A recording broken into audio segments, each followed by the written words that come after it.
नमस्कार, धर्म ज्ञान के दर्शकों का स्वागत है। मैं हूं आपके साथ कविता राणा। ममता बनर्जी, जिनकी सादगी भरा जीवन, जिनकी मां माटी मानुष वाली राजनीति और जिनके तीखे तेवर बंगाल की जनता को सबसे ज्यादा भाता है, तभी तो पश्चिम बंगाल की क्वीन कही जाती है। छात्र आंदोलन से निकली एक आवाज ने कैसे देश की राजनीति में अपनी बेबाक पहचान बनाई, ममता बनर्जी इसका सबसे बड़ा उदाहरण है।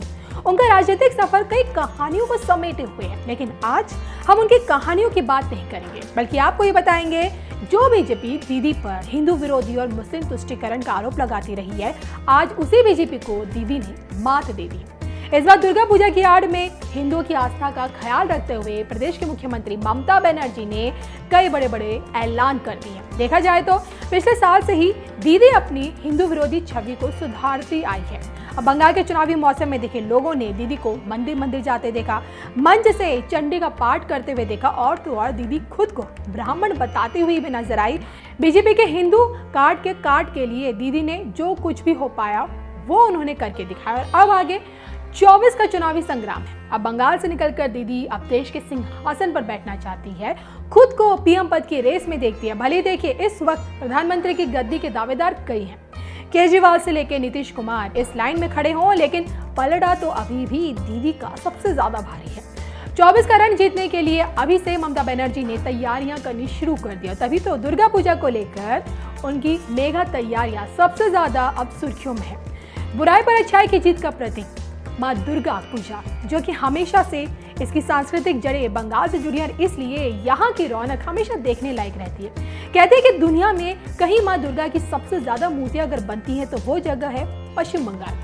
बंगाली हिंदुओं की इस पर्व से खासी आस्था जुड़ी होती है और इसलिए दीदी ने इस बार दुर्गा पूजा को और भी भव्य बना दिया है। जी हाँ, पीएम मोदी भी यही मानते हैं कि कोलकाता की दुर्गा पूजा एक ऐसा अनुभव है जो हर किसी के पास होना चाहिए।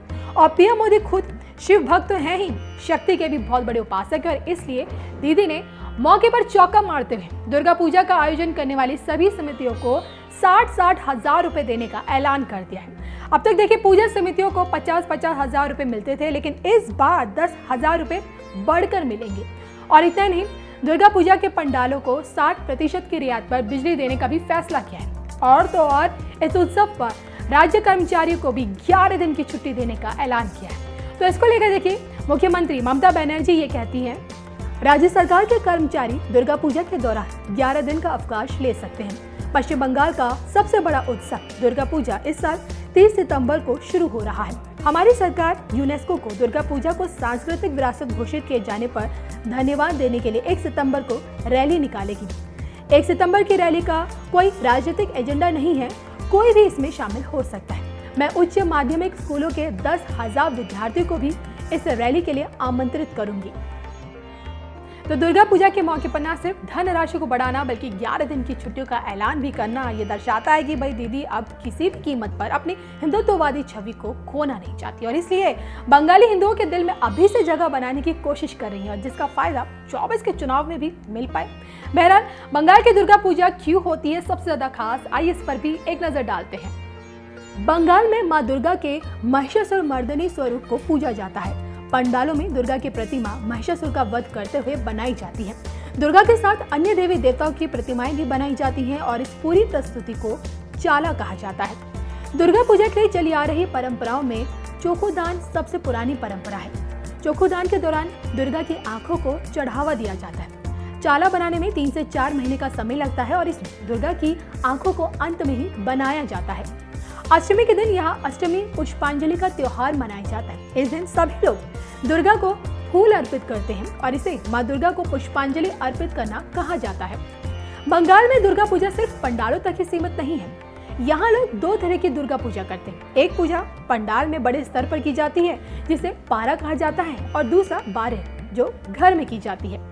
माँ दुर्गा के सामने कुमारी की पूजा की जाती है। ये देवी की पूजा का सबसे शुद्ध और पवित्र रूप माना गया है। देवी के इस रूप की पूजा के लिए 1 से 16 साल की लड़कियों का चयन किया जाता है और फिर उनकी पूजा की जाती है। संध्या आरती 9 दिनों तक चलने वाले त्योहार के दौरान रोज शाम को की जाती है। संगीत, शंख, नगाड़ों, घंटी और नाच गाने के साथ संध्या आरती की रस्म पूरी की जाती है। तो 24 के चुनाव में क्या आप भी पीएम मोदी के खिलाफ दीदी को उनके प्रतिद्वंदी के तौर पर देखते हैं और क्या 24 तक देश के सिंहासन तक दीदी बैठ पाएगी या फिर पहुंच पाएगी? इसको लेकर आप लोगों की क्या राय है? कमेंट करके ज़रूर बताइएगा।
आज शुभ विजयादशमी है, तो इसके कारण माँ के सामने प्रार्थना करने आई हूँ कि इस साल जो हुआ है महामारी कोरोना के लिए, इसके लिए मतलब माँ सब ठीक करे, इस साल सबका मंगल करे, कोरोना को ख़त्म करे।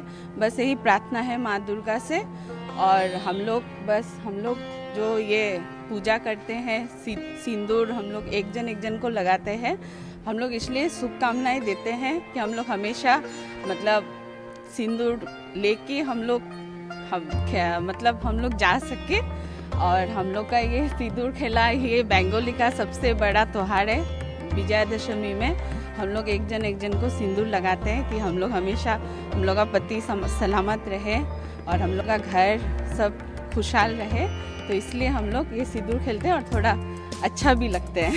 सिंदूर भी लगा खेलते क्या चाहेंगे, यही चाहेंगे जब दुर्गा माँ सब कोई को रक्षा रखे।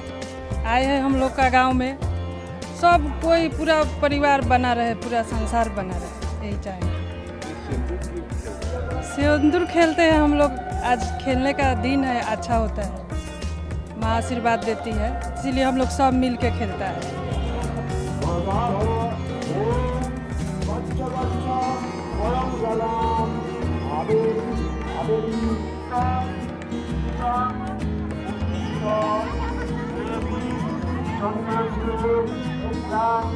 Ulang,